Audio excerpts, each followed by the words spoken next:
velkommen til Historiefortællerne. Hej Johanne, og stort tillykke med konfirmationen. Jeg er rigtig glad for, at jeg må være med i dag. Det er jeg rigtig taknemmelig for. Det er dumt. Hej Johanne og din family. Mega god konfirmation. Jeg håber, I nyder det, og du har det mega lækkert indtil videre. No. Det første spørgsmål, det er, hvad er det dummeste, du har gjort? Og det synes jeg ikke rigtig, jeg kan svare på, fordi jeg synes ikke, du har gjort noget dumt, som sådan er dumt, fordi du er altid så sød ved folk, og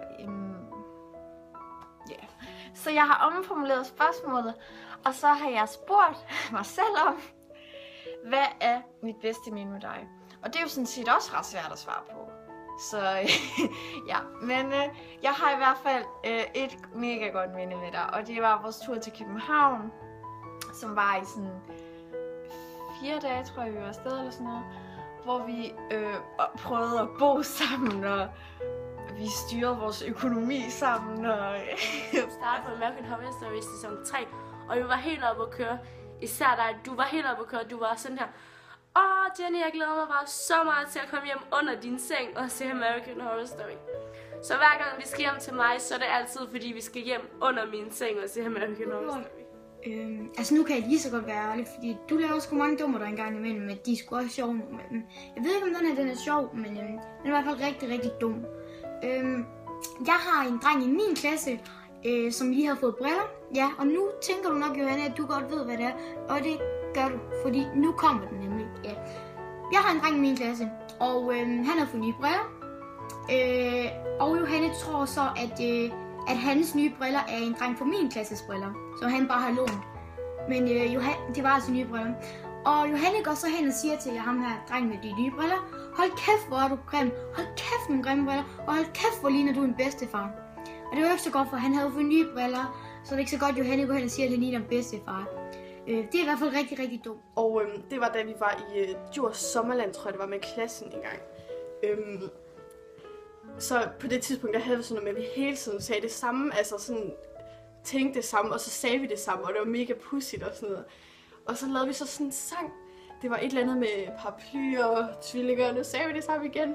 Og så prøvede vi bare den vildeste rutsjebane, hvor vi bare blev ved med bare at skrige den der sang hele vejen igennem den der rutsjebane. Og det var seriøst så sjovt, og det var en af de bedste tider, vi nogensinde har haft, synes jeg. Ja, nu skal jeg beskrive dig med 3 ord. Og det er jo fandme en umulig opgave, fordi hvordan skal jeg kunne det, når der er altså, så mange ord, der beskriver dig. Men ja, Johan, du er altså min bedste veninde, og du er mit alt. Altså, det er dig, der udfylder hele min hverdag, og det er dig, jeg er så meget sammen med, og det har folk også glædet over, at vi er så meget sammen, og det er vi jo. Men de 3 ord, der beskriver dig mest, det er, du er jo mega smuk, du er jo en mega smuk pige. Det ved vi alle sammen, og især lige nu, hvor du ser brandgodt ud også. Og så må det være mega sød.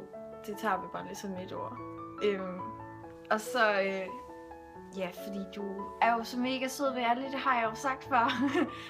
Og det sidste ord, det må være, ja, mit alt, eller hvad man kan sige. Fordi du er virkelig mit alt. Det er helt sikkert at være dit humør. Du er altid så glad, dit humør det er helt oppe at toppe. Uanset hvis man nu lige går og har en trist dag, så kan du altid gøre den god igen, fordi dit humør det er altid så godt, og du er altid så glad. Fra da fundet hende. Man mener, hun er blevet et af hyaner. Misfarvede hyaner. Anden ting vil helt sikkert være, at du altid er så hjælpsom. Du tænker altid på, hvordan andre folk har det. Uanset hvordan du selv har det, så tænker du altid på andre folk, din omgivelser. Jeg er sådan en fantastisk pige, og du er virkelig ubeskrivelig. Men hvis jeg skulle vælge sådan 3, så tror jeg, den første, det er i hvert fald humoristisk, fordi du er skidehammerende pisse sjov, altså. Okay, men En idésind. Nu er en grød for sådan her. Troværdig. Jeg stoler virkelig meget på dig, og jeg ved, at de mennesker omkring dig, de stoler rigtig meget på dig. Og så det sidste ord, tror jeg, må være sød. Fordi du altid er så sød over for alle, og du Men altså, du er bare en sød pige, som alle elsker. Dummeste, sjoveste, ikke alt ting, vi har gjort sammen, det er nok dengang, vi lavede vores blog. LG Queens. Det var vores blog, og jeg kan bare huske, at vi snakkede engelsk, og du var selvfølgelig fucking pro i går. Er den tom? Kæft, du er vild, mand. Næste spørgsmål, det er, hvad er det bedste, du har gjort? Og hvis man tænker på mig, det skal jeg ikke begynde at græde. Nej. Okay. Johanne, du er min bedste veninde, og du har gjort så meget godt for mig. Og ja, okay, det tager okay, du har gjort så meget godt for mig, Johanne, og jeg kan ikke sige, hvad det bedste, du har gjort for mig er, fordi vi har tilbragt så mange timer sammen, og både da vi var små, men også nu, i nutiden. Og jeg kan ikke sige, hvad det bedste, du har gjort for mig er, fordi det bedste, du har gjort, det er bare at være dig, og bare altid være der for mig. Og altid så spontan, Johanne. Du er altid klar på en frisk. Uanset hvad det er, så kan man altid ringe til dig, så går der 5 minutter, og så er du der. Og det er altid så fantastisk, fordi man ved altid, at man kan regne med dig, uanset hvor.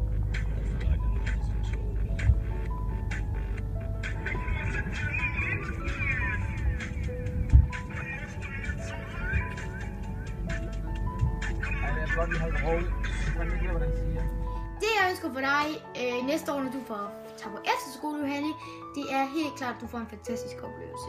Du skal huske at nyde den. Og at du selvfølgelig møder nogle skønne og rare mennesker, som lærer dig at kende som den fantastiske, søde, rare, imødekommende, søde pige, som du nu er. Og igen får nogle fantastiske oplevelser. Og så vil jeg sige, at du skal huske at være dig selv.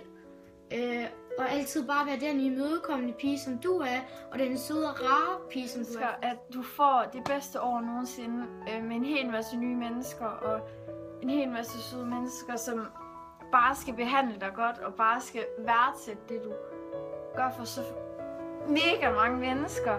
Og som jeg er sikker på, at du nok også skal gøre for alle dem på efterskolen, altså du vil være der 100% for folk. Fordi sådan er du som menneske, at det ligger der bare naturligt, at du bare vil alle folk det bedste. Og det jeg håber jeg altså inderligt, at folk kommer til at værdsætte. Og jeg håber bare, at du får din livs oplevelse, og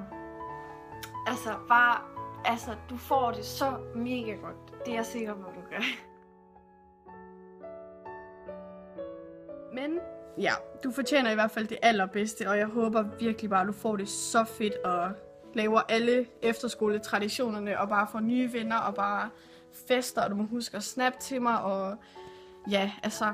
Og så sender jeg en kæmpe krammer til dig og resten af jer, og jeg håber, I får en mega dag.